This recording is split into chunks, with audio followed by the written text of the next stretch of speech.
Shalom para pendengar yang dikasihi oleh Tuhan Yesus. Kiranya Tuhan memberikan rahmat-Nya kepada para pendengar semua. Sebentar lagi kita akan mendengarkan pembacaan Alkitab audio dalam versi bahasa Indonesia sehari-hari. Siapkan hati saudara. Imamat pasal 27. Membayar Nasar. Tuhan berfirman kepada Musa, "Berbicaralah kepada orang Israel dan katakan kepada mereka, apabila seorang mengucapkan nasar khusus kepada Tuhan, mengenai orang menurut penilaian yang berlaku untuk itu, maka tentang nilai bagi orang laki-laki, dari yang berumur 20 tahun sampai yang berumur 60 tahun, nilai itu harus 50 shikal perak, ditimbang menurut shikal kudus. Tetapi jikalau itu seorang perempuan, maka nilai itu harus 30 shikal. Jikalau itu mengenai seorang dari yang berumur 5 tahun sampai yang berumur 20 tahun, maka bagi laki-laki nilai itu harus 20 shikal dan bagi perempuan 10 shikal. Jikalau itu mengenai seorang dari yang berumur 1 bulan sampai yang berumur 5 tahun, maka bagi laki-laki nilai itu harus 5 shikal perak dan bagi perempuan 3 shikal perak. Jikalau itu mengenai seorang yang berumur 60 tahun atau lebih, jikalau itu mengenai laki-laki, maka nilai itu harus 15 shikal dan bagi perempuan 10 shikal. Tetapi jikalau orang itu terlalu miskin untuk membayar nilai itu, maka haruslah dihadapkannya orang yang dinasarkannya itu kepada imam, dan imam harus menilainya.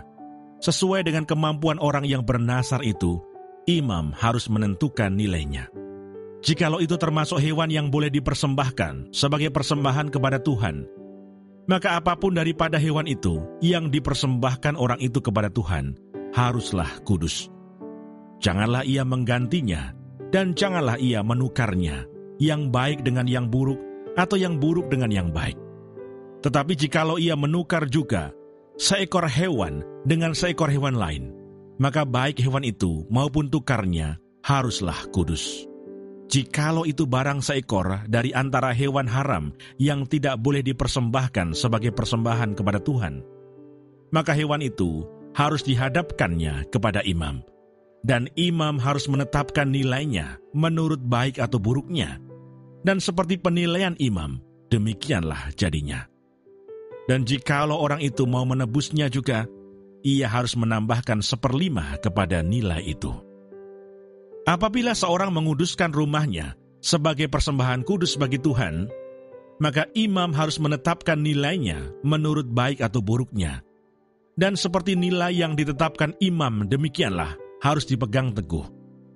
Tetapi jikalau orang yang menguduskan itu mau menebus rumahnya, maka ia harus menambah harganya dengan 1/5 dari uang nilainya, dan rumah itu menjadi kepunyaannya pula.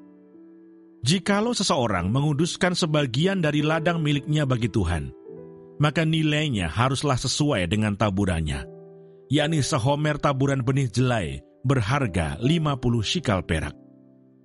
Jikalau ia menguduskan ladangnya mulai dari tahun Yobel, maka nilainya haruslah dipegang teguh.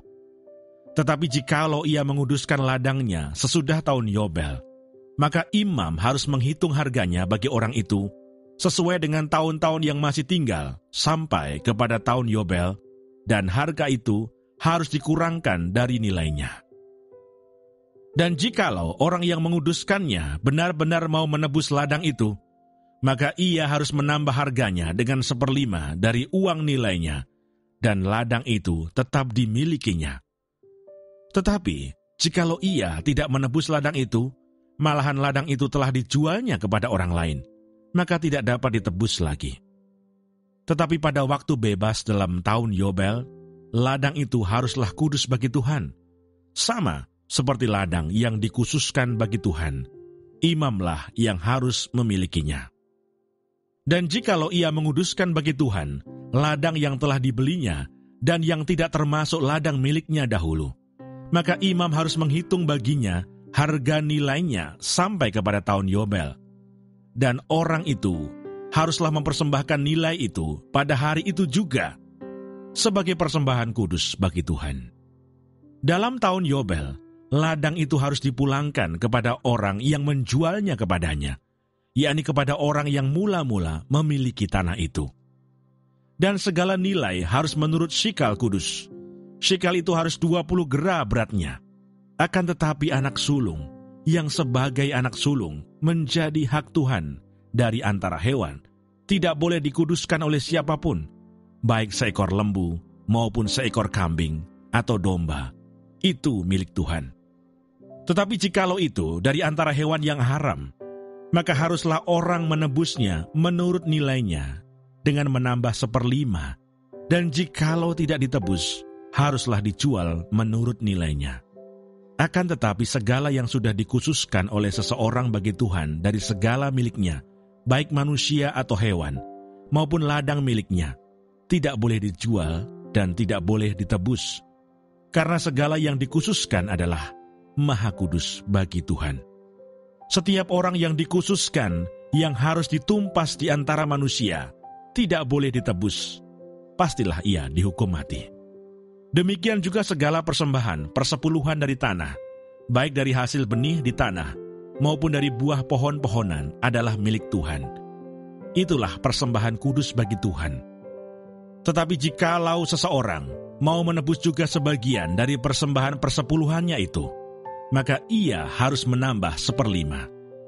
Mengenai segala persembahan persepuluhan dari lembu sapi atau kambing domba, maka dari segala yang lewat dari bawah tongkat gembala waktu dihitung, setiap yang ke-10 harus menjadi persembahan kudus bagi Tuhan. Janganlah dipilih-pilih mana yang baik dan mana yang buruk, dan janganlah ditukar. Jikalau orang menukarnya juga, maka baik hewan itu maupun tukarnya haruslah kudus dan tidak boleh ditebus. Itulah perintah-perintah yang diperintahkan Tuhan kepada Musa di Gunung Sinai untuk disampaikan kepada orang Israel. Terima kasih Bapa di surga untuk firman-Mu hari ini. Berkati kami semua supaya kami mengerti isi hati-Mu. Terima kasih para pendengar semua, kiranya Tuhan memberkati. Dan jangan lupa untuk share dan subscribe.